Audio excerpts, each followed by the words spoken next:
Assalamualaikum warahmatullahi wabarakatuh. Salam rahayu, rahayu, rahayu. Teman-teman, jumpa lagi dengan Lancan Hero ya. Channel yang membahas tentang cerita-cerita sejarah, seni budaya, dan juga kehidupan sehari-hari. Di video kali ini kita akan membahas tentang kitab Pararaton, yaitu sebuah kitab rujukan yang dijadikan sumber sejarah. Kitab Pararaton ini merupakan sumber sejarah sekunder, teman-teman. Kitab yang diperkirakan ditulis pada tahun 1481 ini menceritakan banyak hal, terutama perjalanan dari berdirinya Singasari dimulai dengan Ken Arok sampai ke Majapahit, teman-teman.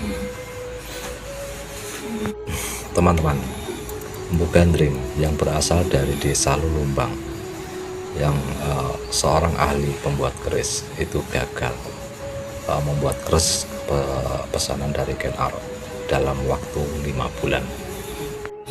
Teman-teman, hal inilah yang membuat Ken Arok murka karena keburu bayi yang dikandung Ken Dedes itu lahir sebelum keris itu jadi.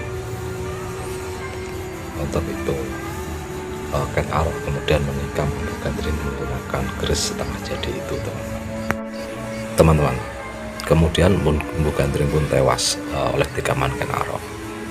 Tetapi sebelum tewas, Mpu Gandring itu sempat melontarkan kutukan bahwa keris itu akan memakan 7 nyawa, termasuk Ken Arok sendiri, teman-teman. Kemudian Ken Arok merebut Tumapel dengan cara membunuh Aku Tunggal Ametung menggunakan keris buatan Mpu Gandring itu, teman-teman. Dan juga merebut Ken Dedes, istri dari Aku Tunggal Ametung, dijadikannya istri dalam menguasai Tumapel. Teman-teman, kisah legendaris ini tentunya teman-teman sudah sering mendengar, dan kisah ini tidak bisa dijumpai dengan sumber sejarah manapun, teman-teman, kecuali hanya Pararaton yang menceritakan ini.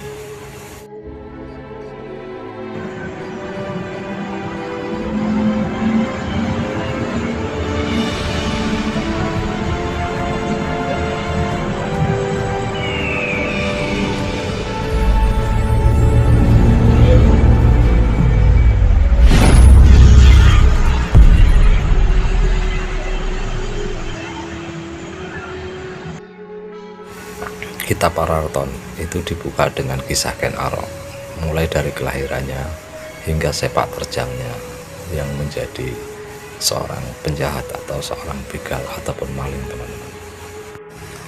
Dengan berbagai cara, Ken Arok pun bertahta di Tumapel, teman-teman, dengan menggunakan gelar Sri Rajasa Sang Amarwa Bumi. Setelah Ken Arok berhasil membunuh Prabu Kertajaya dari Kediri, kemudian mendirikan kerajaan Singasari, teman-teman, Anusapati, putra dari Aku Tunggal Ametung, itu merasa dendam dan membunuh Ken Arok dengan menggunakan keris Mpu Gandring, teman-teman. Dan kemudian Tohjaya itu membalasnya juga menggunakan keris Mpu Gandring. Teman-teman, aksi saling bunuh antara keluarga Ken Arok dan keturunan Aku Tunggal Ametung itu terus berlanjut sampai baru berhenti ketika Wisnuwardana dan Narasingamurti itu memutuskan untuk memerintah bersama. Teman-teman, kisah ini bergulir sampai ke pemerintahan Kertanegara, teman, pemberontakan Jaya Katuang, dan juga runtuhnya Singasari, dan sampai juga pada berdirinya Majapahit oleh Raden Wijaya. Teman-teman, Majapahit di awal-awal berdirinya itu diwarnai oleh pemberontakan yang dilakukan oleh para mantan penggawa Majapahit sendiri.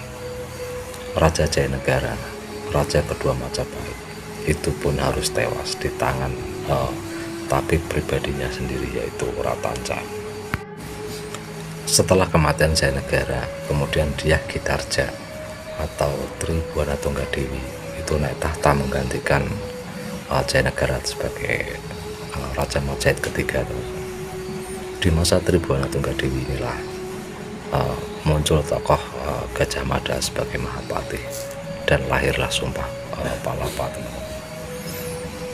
dan juga dimulailah ekspansi Majapahit ke arah luar daerah, teman-teman. Kisah Tribhuwana Tunggadewi ini adalah raja ketiga Majapahit yang membawa ke puncak kejayaan Majapahit, yang menjadikan Majapahit sebagai mandala terbesar se-Asia Tenggara. Teman-teman, para raton itu membeberkan berbagai peristiwa.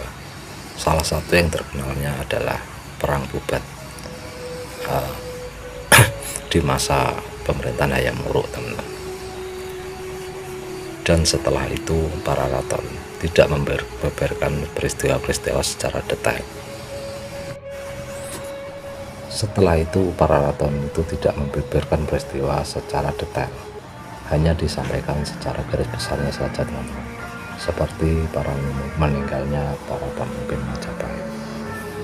Para raton pun ditutup dengan sebuah peristiwa yang terjadi, yaitu sebuah letusan gunung api pada tahun 1481 Masehi.